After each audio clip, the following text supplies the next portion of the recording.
Hi అండి, నమస్తే. Welcome back to Shailaja's kitchen. నేను మీ శైలజ. ఈరోజు వీడియోలో గులాబ్ జామ్స్ని పర్ఫెక్ట్గా ఎలా ప్రిపేర్ చేసుకోవాలో చూపిస్తాను. నేను చూపించినట్టుగా చేస్తే పిల్లలైనా పెద్దలైనా చాలా చాలా ఈజీగా ప్రిపేర్ చేసుకుంటారు. మీరు ఈ ప్రాసెస్లో ట్రై చేసి మీకు ఎలా కుదిరిందో కింద కామెంట్స్లో చెప్పండి. ఒకటి విరిపి చూపిస్తాను, చూడండి ఎంత జ్యూసీగా వచ్చాయో. చాలా చాలా టేస్టీగా ఉంటుందండి. అలానే నేను పక్కా కొలతలతో ఈ రెసిపీని షేర్ చేస్తున్నాను. మీరు వీడియోని ఎక్కడ స్కిప్ చేయకుండా చివరి దాకా చూడండి.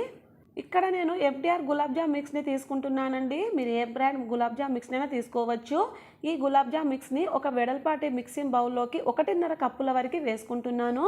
మనం ఏ కప్పుతో అయితే గులాబ్ జామ్ మిక్స్ తీసుకుంటామో అన్నీ కూడా అదే కప్పుతో కొలిచి తీసుకోవాలి.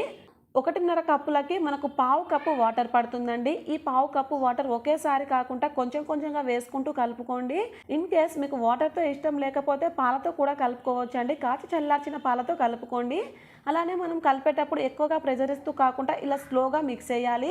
ఇక్కడ చూడండి, మనకి ఇలా ఎయిర్ బబుల్స్ అనేది రావాలండి. ఇలా ఎయిర్ బబుల్స్ వస్తేనే మనం చేసే ఈ గులాబ్ జామ్ అనేది షుగర్ సిరప్ బాగా అబ్జర్వ్ చేస్తుంది. ఇలా పిండిని బాగా కలిపాక దీనిపైన మూతను పెట్టేసుకొని 5 నిమిషాలు పక్కన పెట్టేసుకుందాం. ఆలోపు షుగర్ సిరప్ ప్రిపేర్ చేయడానికి ఒక వెడల్పుగా ఉన్న బాండి పెట్టేసుకొని ఇందులోకి 2 కప్పుల వరకు షుగర్ వేసుకోవాలి. అలానే మరో 2 కప్పుల వరకు వాటర్ వేసుకోవాలండి. 1 కప్పు షుగర్కి 1 కప్పు వాటర్ వేసుకోవాలి. ఈ వాటర్ షుగర్ అంతా కూడా మంట మీడియం ఫ్లేమ్లో పెట్టేసుకొని బాగా కరిగేంతటి వరకు కరిగించండి. ఇప్పుడు చూడండి, మనకు షుగర్ బాగా కరిగాక మంట మీడియం ఫ్లేమ్లోనే ఉంచేసుకొని 5-6 నిమిషాలు బాగా మరిగించండి. ఒక 5-6 నిమిషాలకు కొంచెం మనం పాకం తీసి చూస్తే స్టిక్కీగా ఉంటే సరిపోతుందండి. మనకు ఈ గులాబ్ జామ్కి పాకం ఏమి రావాల్సిన అవసరం లేదు. ఇలా కాస్త పాకం ప్రిపేర్ అయిపోయాక ఇందులో పావు టీ స్పూన్ వరకు ఇలాచి పొడిని వేయండి. నేను వేసానండి, వీడియో క్లిప్ మిస్ అయిపోయింది.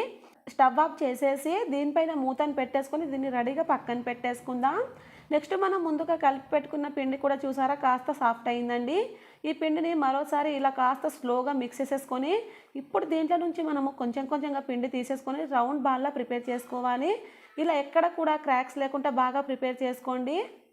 ఈ గులాబ్ జామ్ మిక్స్ అంతా కూడా ఇదే విధంగా చిన్న చిన్న రౌండ్ బాల్స్లా ప్రిపేర్ చేసుకున్నాక నెక్స్ట్ వీటిని డీప్ ఫ్రై చేయడానికి స్టవ్ ఆన్ చేసి ప్యాన్ పెట్టుకొని ఇందులోకి డీప్ ఫ్రైకి సరిపడా ఆయిల్ వేయాలి. ఈ ఆయిల్ అనేది నార్మల్గా హీట్ అయ్యాక ఈ ఆయిల్కి ఎన్ని అయితే పడతాయో అన్నిగా వేసేసుకొని ఫ్రై చేసుకుందాం. వీటిని అటు ఇటు తిప్పుకుంటూ బాగా ఫ్రై చేసుకోండి.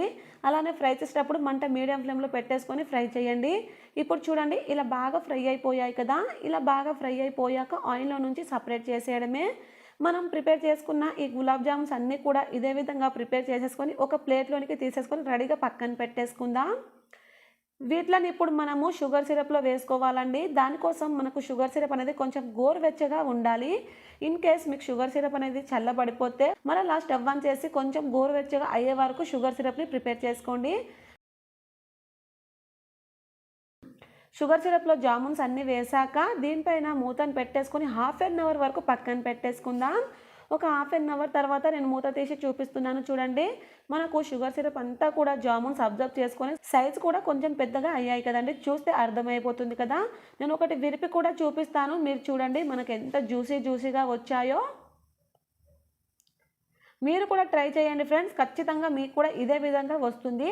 ప్లీజ్ అండి, ఈ వీడియో మీకు నచ్చితే నా ఛానల్ని సబ్స్క్రైబ్ చేసుకొని పక్కనే ఉన్న బెల్ బటన్ని క్లిక్ చేయండి. Thank you for watching.